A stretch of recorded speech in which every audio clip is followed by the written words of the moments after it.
When you hear the words physical therapy, what do you picture? I bet it has something to do with getting back on your feet after an injury.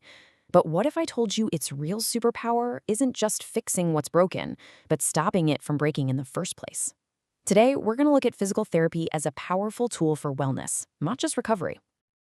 So let me ask you straight up. When I say physical therapy, what's the very first image that pops into your head? For a lot of us, it's probably something pretty specific, right? Yeah, does this look about right? Some kind of injury, maybe a surgery, followed by a long, hard road of rehab. For most of us, this is physical therapy. It's totally reactive, something we only think about after things have already gone wrong. But what if that's not even half the story? What if the biggest, most incredible power of physical therapy isn't just fixing problems, but actually stopping them before they even start? That's the huge idea we're diving into today. PT as a tool for prevention. Now, to really get why this shift in thinking is so critical, we need to zoom out for a second and look at this huge challenge we're facing as a country.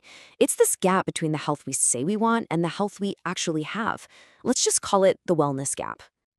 So this chart tells a really interesting story. And yeah, this data is from a little while back, but the trend it shows is maybe more true today than ever. You see that nearly 40% of young adults are hitting their activity goals. But then look how that number drops as people get older. The big takeaway is simple. As a whole, we get less active as we age. And here's the thing. This wasn't just some random number we were missing. There was a real, concrete national goal set by the Healthy People 2010 agenda. The target was to get 50% of all adults getting enough physical activity. That was the dream. And this is where we actually were, only 32%. So you can see this huge, huge gap between where we wanted to be and where we were. And that is the wellness gap that physical therapists are in a perfect position to help us all close. Okay, so if we're going to close that wellness gap, we have to start by rethinking the goal itself. It's not just about not getting sick. Real health, it's about actively going after a state of wellness. So what is wellness, really? Well, the official definition says it's a state of good health that we get by making healthy choices. The key word there is achieved. It's something you do, not something that just happens to you. And I love this because it shows that wellness is so much bigger than just our bodies. According to the National Wellness Institute, it's got 6 whole dimensions. Now, physical therapy obviously hits the physical part, but a really good program can also boost your emotional state, give you social connections in a group class, and hey, even your intellectual side gets a workout when you learn new things about how your body works. Okay, so we've got our new goal, wellness. Now let's get down to brass tacks. How do physical therapists actually do prevention? Well, it turns out they have this awesome proactive playbook, and it has 3 different levels of action. You have to love this analogy. It just makes perfect sense. Primary prevention, that's the fence at the top of the cliff. It's about stopping a bad thing from ever happening, like a fitness program to prevent childhood obesity. Then you have secondary prevention. That's the net halfway down. It catches a problem early, like using resistance training for someone with osteoporosis to make it less severe. And finally, tertiary. That's the ambulance at the bottom. It's about managing a condition you already have to make your quality of life better. PDs work at all 3 of these levels. But here's the thing. A playbook is totally useless if nobody follows the plays, right? Knowing what you should do is easy. Actually doing it, that's the real challenge. And this is where we shift from the physical to the psychological. It's not just about your muscles, it's about your mind. So let's bring this back to you for a second. Think about one little health habit you'd like to start. Now, be honest with yourself. Are you really, truly ready to make that change? Because your answer puts you somewhere on a very specific journey.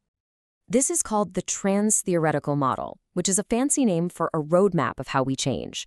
Maybe you're in pre-contemplation, you're not even thinking about it. Or maybe you're in contemplation, thinking, I probably should do something eventually. The goal is to move through preparation and action until you hit maintenance, where that healthy thing is just what you do. It's part of you.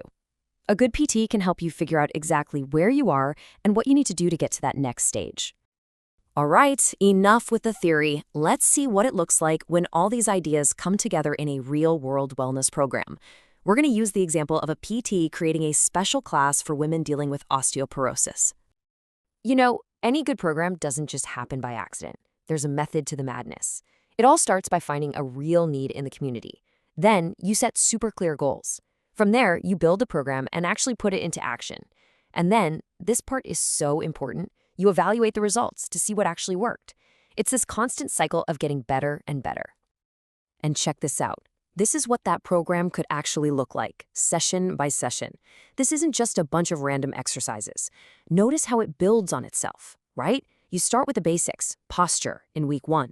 Then you move to preventing falls, then to lifting correctly, and finally, you learn how to use all those skills in your everyday life. It's smart, it's educational, and it's empowering.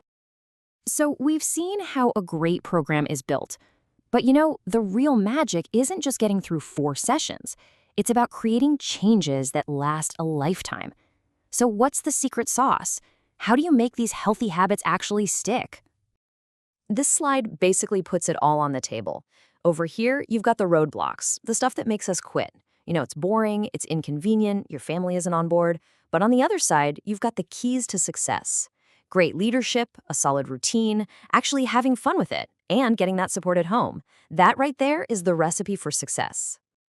And really, all of this, all those keys to success, they all boil down to one incredibly powerful idea: self-efficacy. It's not about what you can do, it's about what you believe you can do. A great physical therapist doesn't just give you exercises. They build your confidence. They help you truly believe that you have what it takes to reach your goals. So, we're going to end right where we started, with a question just for you. Forget about some giant, life-changing overhaul. What is one small, proactive step you can take for your own wellness journey today? Maybe it's a 10-minute walk. Maybe it's just fixing your posture as you're sitting here. Just remember, the power of prevention is in your hands. All you have to do is take that first step.